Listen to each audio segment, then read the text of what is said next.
Hello guys, good morning, જય શ્રી કૃષ્ણ, જય માતાજી.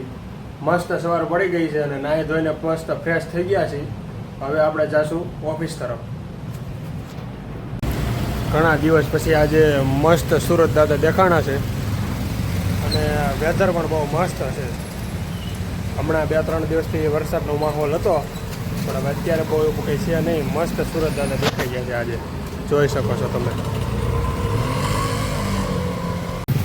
સવારમાં ગામડે સવાર પડે ને તો મસ્ત પક્ષીઓનો અવાજ આવે અને અહીંયા સુરતમાં સવાર પડે ને તો બધા હોરનનો અવાજ આવે ગાડી ઉપરથી. જોવો તમે, બધા હોરન જ મારતા હોય અહીંયા. એટલે હવે સમજી લેવાનું કે હવે આપણે સવાર પડી ગઈ.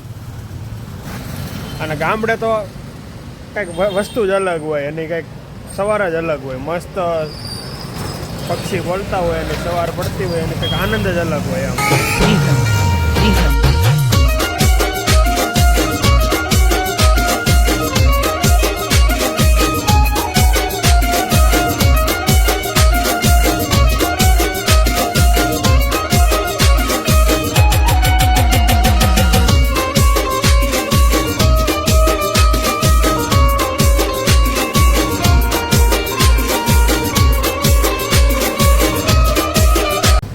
હજી કંઈ બહુ સિઝન ખુલ્લી નથી, જોઈએ એવો માહોલ નથી. આ તમે જોવા અત્યારે બધી દુકાનો બંધ જ છે.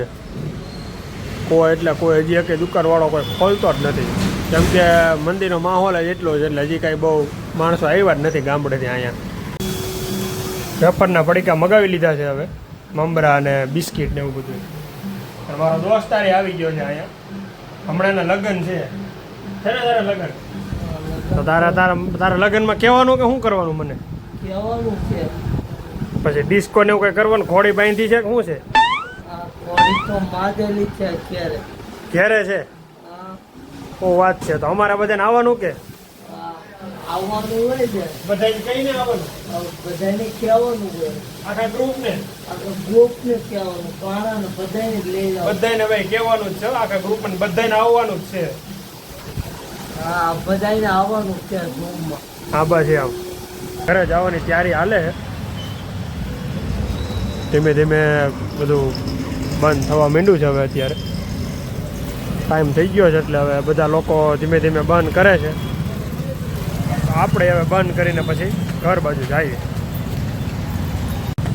ઓફિસેથી આવી ગયા અને અત્યારે એક ભાઈ તો આવી હોત ગયા છે રૂમમાં.